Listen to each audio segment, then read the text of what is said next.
Good morning to Patna Sahib Singh Pathshala and all its bright students.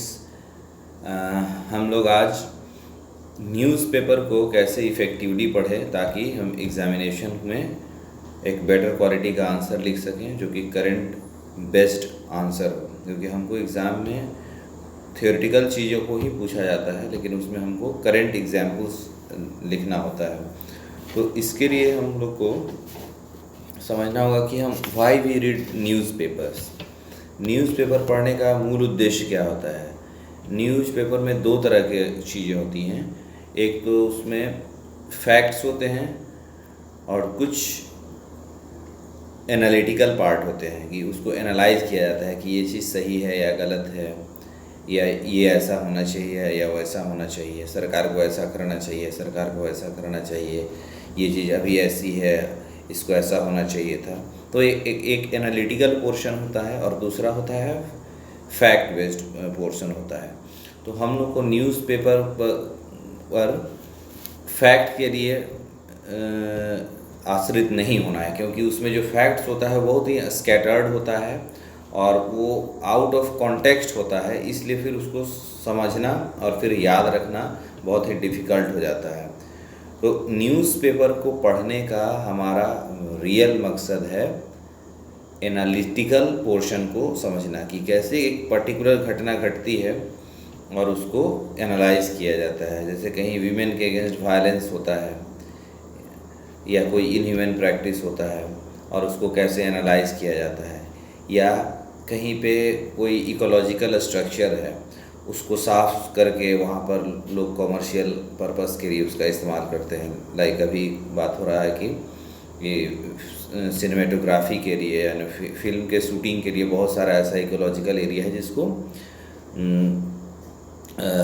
Clear करके उसको destroy कर दिया जा रहा है, इकोलॉजिकल इकोसिस्टम, वहाँ के इकोसिस्टम को। तो ये चीज़ हम लोग को सीखना है न्यूज़पेपर से, और इसलिए न्यूज़पेपर को फैक्ट के लिए या इन्फॉर्मेशन के लिए नहीं पढ़ना है। तो न्यूज़पेपर को बहुत आराम से इत्मीनान से पढ़ना है और केवल देखना है कि किसी फैक्ट को किस तरीके से एनालाइज किया गया, कैसे हाउ एंड व्हाई तक चीज़ों को पहुंचाया गया है और कैसे लॉजिकल कंक्लूजन तक। एक्चुअली एनालिसिस का मतलब ही होता है कि किसी बड़े चीज़ को छोटे छोटे टुकड़ों में बांट देना और हर एक छोटे छोटे टुकड़े को एनालाइज करना और बाद में फिर से उस छोटे छोटे टुकड़ों को इकट्ठा कर देना ताकि लास्ट में हम एक कंक्लूजन तक पहुंच सकें। तो यही न्यूज़पेपर पढ़ने का उद्देश्य है। इसलिए न्यूज़पेपर का बंडल को देख करके घबराने की बात नहीं है कि हमने 15 दिन का न्यूज़पेपर नहीं पढ़ा है, हमने 1 महीना का न्यूज़पेपर नहीं पढ़ा है और द हिंदू पेपर ले लिए हैं या इंडियन एक्सप्रेस ले लिया है, इकोनॉमिक्स टाइम्स ले लिया है। ये सब करने की बहुत ज़रूरत नहीं है। द टाइम्स ऑफ इंडिया एकदम सिंपल पेपर है, उसका लैंग्वेज भी बहुत आसान है और उसका जो एडिटोरियल कमेंट्स जो 2 कमेंट ऊपर और नीचे लिखा हुआ रहता है, तीसरा एक और नीचे लिखा रहता है, वो शायद हमारे उतने काम का नहीं है। सिर्फ उसी को आप लोग डेली पढ़िए, एनालिटिकल तरीके से पढ़िए और देखिए कि कैसे एनालाइज किया गया है और उसी में से एग्जाम्पल्स को अपने कॉपी में नोट करना है। और करेंट अफेयर को हम जब पढ़ते हैं, न्यूज़पेपर को पढ़ते हैं, तो उसमें से किस किस हेडिंग में हमको या किस किस पॉइंट को हम नोट कर सकते हैं न्यूज़पेपर से, तो इसको हम दिखाते हैं कि पेपर 1 में कौन कौन सा करंट का पोर्शन है, वो आप लोग देख सकते हैं यहाँ पे इसमें इस वीडियो में दिख रहा होगा आपको। पेपर 1 जो है मेन एग्जामिनेशन का पेपर 1 है, GS 1। उसमें Indian society, diversity of India, women issues, population issue, poverty issues, developmental issues, effect of globalisation on society, social empowerment, communalism, regionalism, secularism, water bodies, ice caps, flora and fauna, की natural resources, location of industries, urbanisation in its problem and remedies. तो paper 1 में इस heading का कोई भी topic आता है कभी न्यूज़पेपर में, तो उसको एक इंडेक्स नोट, इस 17 टॉपिक्स हमने एन्यूमरेट किया है, एक कॉपी बना लीजिए और उसमें इंडेक्स डाल दीजिए Indian society, diversity of India, women issues का, और वीमेन से रिलेटेड कोई भी इशू निकले तो उसको लिखना है। जैसे अभी कुछ दिन पहले आ रहा था कि जो सेक्सुअल हैरेसमेंट अगेंस्ट वीमेन, जो स्पोर्ट्स वीमेन हैं उनके अगेंस्ट हो रहा था, तो उसमें क्या इशू आ रहा था? इशू आ रहा था कि एक तो उनका FIR अगेंस्ट देम जल्दी से FIR नहीं दर्ज किया जा रहा था, और दूसरा कि जुडिशियरी को उसमें इंटरवीन करना पड़ रहा है कि जुडिशरी पुलिस को प्रॉम्प्ट कर रही है कि आप इस पर एक्शन लीजिए और FIR दर्ज कीजिए। तो ये जुडिशियल एक्टिविज़म का भी इसमें इशू आ जाता है कि जुडिशरी भी एक्टिव तरीके से काम कर रही है इसमें, और दूसरा कि वीमेन को जस्टिस मिलना डिफ़िकल्ट हो रहा है। तो इस तरीके से आप देख सकते हैं। उसी तरीके से पेपर 2 में करंट टॉपिक्स कौन कौन सा है वो आप देख लो।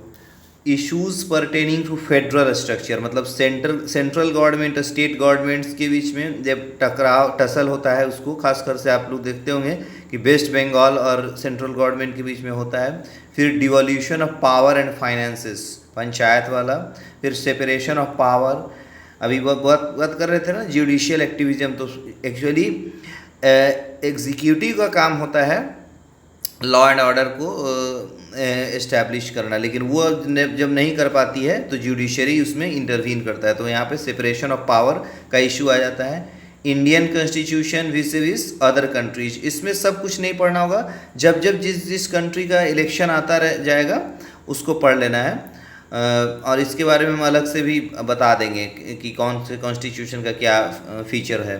फिर pressure groups, informal association, NGO, self help group, health issues, education issues, poverty issue, hunger issue, important aspect of governance, role of civil services, neighbourhood relations, bilateral groups and agreement including India, regional groups and agreement जैसे ASEAN होता है, SCO होता है, effect of policies of other countries on India, Indian diaspora, important international institutions, structure and mandate, international fora, structure and mandate, and schemes for vulnerable sections and judicial reform। ये topics है current का, जो कि paper 2 का हिस्सा है। और paper 3 में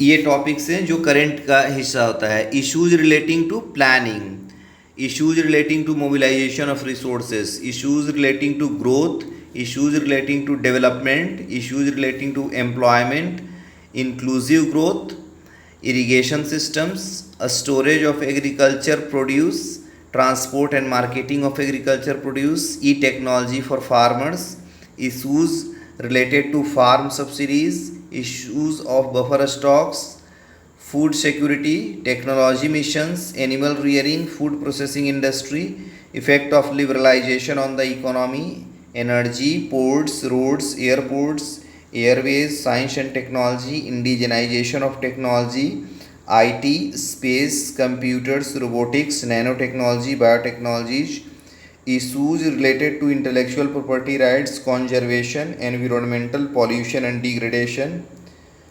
environmental impact assessment, disaster and disaster management, extremism, challenges to internal security, state and non-state actors, challenges to internal security, communication networks, role of media and social networking sites, cyber security, money laundering and its prevention, border areas security, linkages of organized crime with terrorism, various security forces and agencies।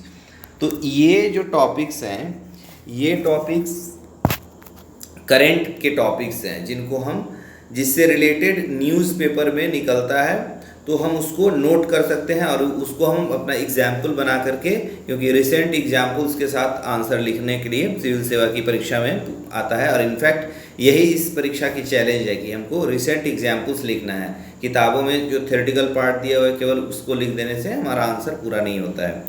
तो ये हम बता रहे हैं कि analytical portion को हमको newspaper से सीखना है। हाउ एंड व्हाई कैसे चीज़ों को एनालाइज किया जाता है, लेकिन फैक्ट की एनालिसिस की जाती है। एनालिसिस हमेशा फैक्ट्स की जाती है, डेटा की जाती है। तो फैक्ट आपको न्यूज़पेपर से नहीं मिलेगा, उसमें बहुत स्कैटर्ड फैक्ट्स होते हैं।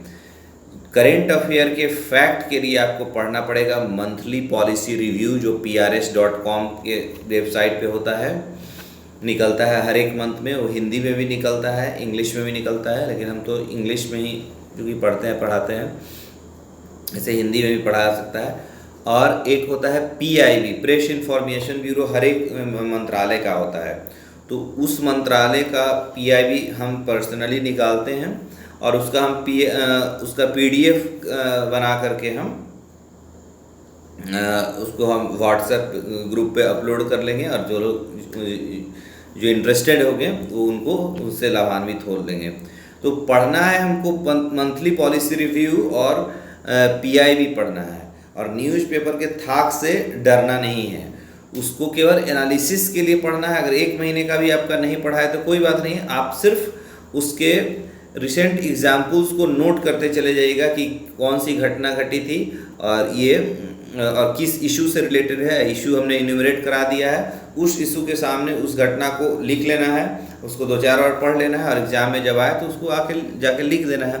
और basic knowledge about current happenings and current affairs, जो इश्यूज़ हैं, उन इश्यूज़ को मंथली पॉलिसी रिव्यू और PIB से ही पढ़ना है।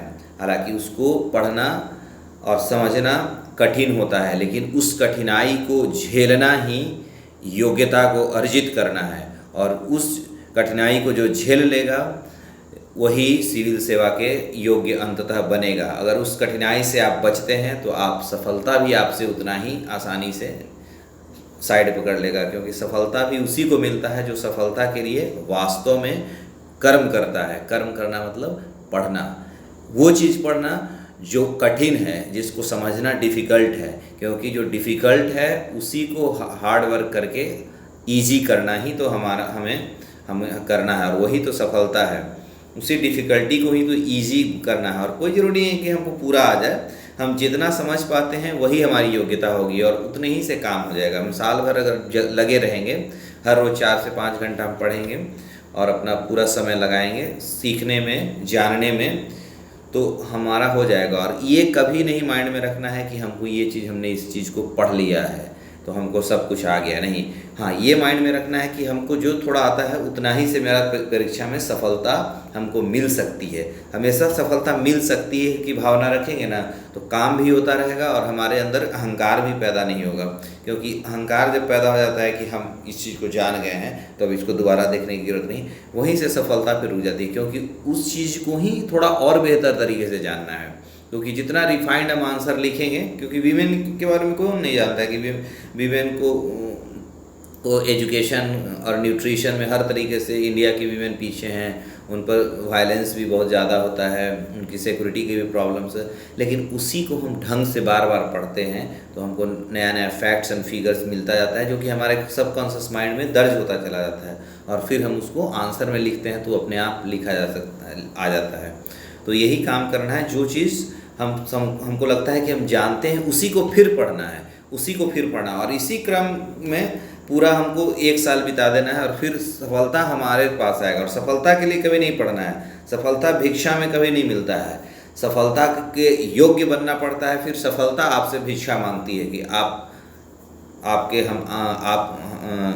आपके शरण में हम आ रहे हैं, तो सफलता आपके शरण में आएगी। आपको सफलता के शरण में नहीं जाना है, आपको योग्यता के पीछे भागना है, और योग्य बनो, सर्वोच्च बनो। समझे, यही नारा है हम लोग का, योग्य बनो, सर्वोच्च बनो, लेकिन अहंकारी कभी मत बनो। समझे, गर्व करना है कि हाँ, हम देश की सेवा के लिए, हम सिविल सेवा की परीक्षा की तैयारी कर रहे हैं, और हम एक शिक्षित मनुष्य हैं, और हम अपने परिवार और देश के लिए एक हम सकारात्मक काम कर रहे हैं, और इस बात का गर्व होना चाहिए। लेकिन घमंड नहीं। घमंड तब हो जाता है जब आप बोलना शुरू कर देते हैं। बोलना नहीं है, मन में रखना है कि हम देश की सेवा के लिए हम काम कर रहे हैं, पढ़ाई कर रहे हैं, और हम जो कुछ भी भविष्य में करेंगे उससे मेरा परिवार और मेरे राष्ट्र का निर्माण होगा, और मेरा परिवार और राष्ट्र और बेहतर होगा।